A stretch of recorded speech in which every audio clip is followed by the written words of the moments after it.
often when I'm digging through box prices and trying to find great value, good buys, or reasonable priced products for regular fans like you and I, people who don't own game stores, who just sit in their basements and like TCGs, I am very often shocked by some of the prices I come across. And I thought it would be fun today to look at some collector booster products that I was just shocked by the prices, whether they're crazy high or crazy low. These caught me off guard. So we've got a parade of boxes to go over today, and a special spoiler. The last box on the list probably shocked me the most, and isn't even a Magic the Gathering box. You'll know when we get there. We're going to have a ton of boxes to go over, some insane prices that I did not see coming, and why in today's video. If you like content like this, make sure you're subscribed to the channel down below, you like the video, and a massive shout out to all the channel members that make everything that we do here possible. We got a consider this before buying Lorwyn, the new Magic the Gathering set video coming soon,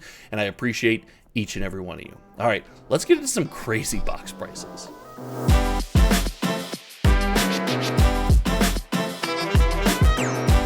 Now, off the jump, I will say these are not all crazy because they're expensive. I'm not saying, hey, these are the most expensive collector booster boxes. This is just literally going through, searching through some products, getting a lay of the land, and I was caught off guard by the boxes in this video.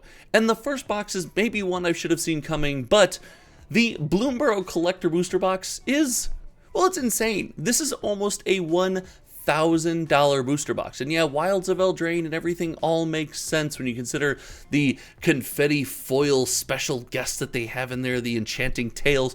But the Bloomburrow box is just pretty crazy. This was a wildly popular set, and while I thought it would be popular and it would be expensive, I didn't think it had gotten this high this quickly. Remember, it wasn't that long ago that Bloomburrow was just on shelves and was a very popular Magic the Gathering set. And so because of that, this box has gone up very quickly. And if we take a look at the year-long graph, we'll notice we're not even at the peak. This thing peaked at around $850 some odd, a couple months ago here, just a month ago almost as of the recording of this video. So to see this box holding this kind of value is wild. And most importantly, it's not a Universes Beyond set. It's just a Magic the Gathering product. I did not see this coming this quickly, but I will say it was a popular set. It's a popular box, and the pull to the Bloomburrow might be leading a lot of this price. Now, I know everyone's going to say, it's speculators, it's scalpers. Well, this isn't scalpers. This product has been on the shelf for a long time. I don't think anyone's scalping Bloomburrow this long after its release at $750. But hey, maybe I'm wrong. Let me know in the comment section below. Moving on is a product from my initiation into box pricing and collectability of sealed products. It wasn't something that I was doing when I was younger. I said many times it wasn't something I could do or could afford to do earlier in my life, and the Zendikar Rising collector booster display was a shocking product, but not for the same reason as Bloomburrow. This thing feels super cheap to me. Now, this is not financial advice. This is not a go buy. This is going to go up in value. But when I said, gosh, Zendikar Rising was a ton of fun. The collector booster box were nuts.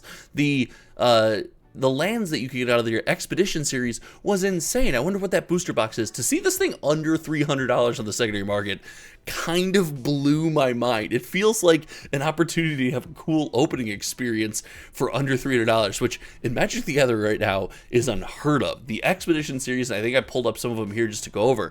It's a beautiful set of lands. You're going to use them anytime you build a deck. You're going to use some of the lands on this list, provided unless maybe you're playing Pauper or something, but it's almost like every land on this list is usable. It's really crazy to see, and I gotta tell you, I was not expecting the price. And speaking of a price I wasn't expecting, we're gonna go on to a set that's not even out yet. Lorwyn Eclipsed. Now, I mentioned in the intro we're gonna have a lot of Lorwyn videos coming up in about a month on the channel, so make sure you stay tuned. But this booster box going off at $473 just makes me curious. We've seen the Magic the Gathering ecosystem slowly trend to returning to as we approach release. Box prices go down because availability goes up, and then things might go up in value, collectability, rarity over time, as the good Lord intended when it comes to a normal trading card game market and a normal trading card game ecosystem. Pokemon aside, this booster box being under $500, I'm not saying it feels too cheap. A $500 booster box never just feels cheap. It's hard to do that. No, everyone in my comment section and all of my shorts is always like, this guy's out of touch. Listen, this is just the market as it is. I'm just discussing the market as it is with all of you. I don't set the prices. I just talk about them. This box feels cheap, especially because I don't want to say it feels cheap. I thought it would be more. I was shocked that this thing was under $500, and with the notion that, in my opinion, it's going to trend down as the set becomes closer and closer to release. Where's this thing bottom out? $350, $375 in today's day and age, in the world of, and I know that's less than stores pay. I get all that. It probably won't go down that far, but in the world of today's Magic the Gathering, that feels like less value than I would expect to pay for a set that might be the most highly anticipated Magic the Gathering set of the year when it comes to just core Magic the Gathering fans, not outside IP fans. Remember, this thing is going to have a 1 of 500 serialized card inside. It's going to be a wild chase. Now, in that same vein, Edge of Eternities being this cheap, it feels like a normal Magic the Gathering market. Now, we'll go down to the graph here for Edge of Eternities. And remember, this thing peaked pretty high. This was during a pretty crazy hype cycle of Magic the Gathering. And I said this at the time, this just feels too expensive for an Edge of Eternities booster box, an in-universe Magic the Gathering set that, yeah, I loved, but it wasn't necessarily a resounding, everyone was heralding it as a massive fan favorite. For that reason, clicking on this and seeing, a $400 booster box was a bit surprising. I thought this thing would have come down, either done one of two things: come down further because it's an in-universe Magic the Gathering box, and come down closer to, maybe less than what stores paid for it because the go back to Edge of Eternities is not that hard, or it would have gone up in value because the singularity foil in this product is going for a ton on the secondary market. So I'm really kind of surprised at the price of this product, though it wasn't the most shocking on the list. We're getting into like the mid-tier, I was like, oh, did not see that coming. And in the vein of did not see that coming, the Final Fantasy Collector Booster Box slowly dipping and coming down was a bit of a shock. Remember, this thing was all the hype, this thing was all the rage. $40,000 to $70,000 golden chocobo inside the box, possibly maybe out of 77, so you never know. This thing coming down in price, I think, shows that there was a bit too much hype. There was a bit too much craziness, and the prices, as we see in this graph, could not just go up to the moon for the foreseeable future. This thing had to level out sooner or later, and we're seeing some leveling there, and I think that's healthy. But to see a Final Fantasy product not just going straight up was like, maybe we're returning to, I want to say some sanity, but as much sanity as you can have with a $1,100 booster box off the shelf. There's $70,000 potential card inside, so maybe whatever, $40,000, whatever it's going for in the secondary market. But this felt more normal to me, and this one wasn't as shocking, but I put it on this list because I always thought it was crazy that the Final Fantasy Collector Booster Box was more expensive than the Lord of the Rings Booster Box. Just boom, snap, clap your fingers out of the gate. This thing being more expensive than the Final Fantasy Collector Booster Box just feels more right. But this does not. A $339 Tarkir Dragonstorm Collector Booster Box from a set that was heralded and was loved and has a serialized valuable card inside feels weird. This is a testament, in my opinion, to the in-universe Magic sets have to do something special, something crazy. And while the serialized box inside is cool, serialized cards contain a lot of value, that's great, the rest of the set ended up falling a bit flat. It wasn't as heralded, as celebrated, as trumpeted as we maybe thought Tarkir was going to be, and as you can see, we're pretty far off our peak that happened in a hype cycle. Now, this does seem to represent a trend, which is maybe why so many of these products caught me off guard, that there's this trend here, but me oh my, I expected this thing to be higher at this point based on the initial excitement for this set, but we've toned down, we've done other things, and as Magic the Gathering, its release cycle pulls us farther and farther away from being able to really hold nostalgia and experience these sets, I wonder if some of these boxes are ever going to see a massive resurgence. And just as soon as I wonder that, we have a March of the Machine $400 collector booster box. So I'm going full screen for this because this is important.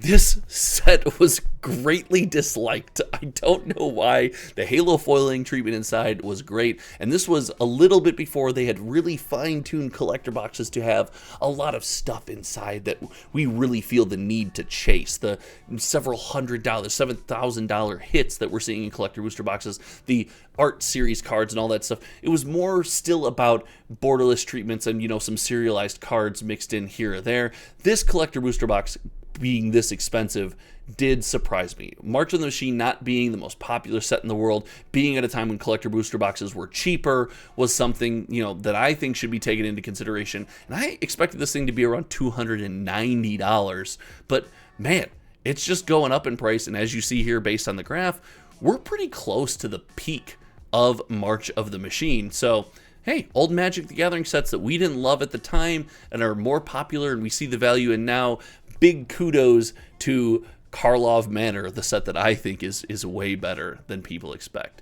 And of course, it wouldn't be a Magic the Gathering video if I didn't talk about what was the most hated set in the world, Dominaria United. The Lost Legends being in this, you could pull a Tabernacle, you never know, which now like the chance of, hey, you could pull a $4,000 card on your collector booster box doesn't seem to have the draw it once did, which is, again, just a crazy thing to say into a camera. But this thing still being $238 surprises me. There's Shieldreds in this product. There's a chance at a $4,000 card. Like, this is a product that feels like the ultimate lottery ticket with a consolation Shieldred prize available in there. And like, it's worth noting, there's a lot of playables in this set. I think Leyline Binding is in this set, Herd Migration. There's a lot of stuff that you can play that doesn't have a ton of value, as well as the Shieldred that has massive value.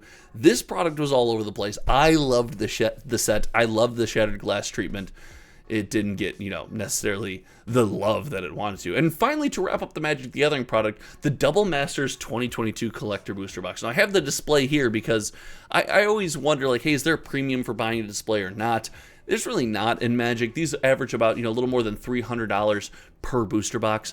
And this was another set that we weren't sure was ever going to go up in price. Remember, these are smaller booster boxes. They only contain, I think it's 4 Magic the Gathering packs. So yeah, 4 packs in these. These are those really thin, weird booster boxes. But the textured foils from this set, if we want to just do hey, we'll do a live kind of shop the singles here and we'll go most expensive, high to low. And yeah, this is wonderful content. We'll just do it live. Some of the cards in this and the raised foil, the textured foils. So you got Ulamog here, you got Phyrexian Altars in these crazy treatments. There's a Mana Drain, Imperial Seals, Mana Vaults and stuff in this product.